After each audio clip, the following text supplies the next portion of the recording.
Google లేదు, calculator లేదు, కానీ 1000 ఏళ్ల క్రితమే ఒక రాజు రాతి స్తంభాల మీద గ్రామర్ మరియు మ్యాథ్స్ నేర్పే సాఫ్ట్వేర్ రాశాడంటే మీరు నమ్ముతారా? ఇది మధ్యప్రదేశ్లోని ధార్లో ఉన్న భోజశాల. రాజా భోజుడు నిర్మించిన ఈ అద్భుత కట్టడంలో గోడల మీద ప్రాకృత భాషలో వర్ణమాల మరియు వ్యాకరణ చక్రాలు చెక్కబడి ఉన్నాయి. దీనిని సైంటిస్టులు స్టోన్ కంప్యూటర్ అని పిలుస్తారు, ఎందుకంటే ఆ చక్రాలలోని అక్షరాల అమరిక ఒక అల్గోరిథంలా పనిచేస్తుంది.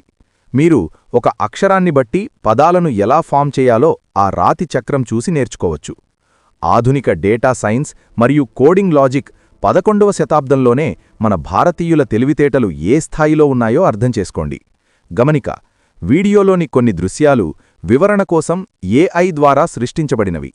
ఈ ప్రాచీన ఇండియన్ కోడింగ్ టెక్నాలజీ మీకు నచ్చితే జై హింద్ అని కామెంట్ చేయండి.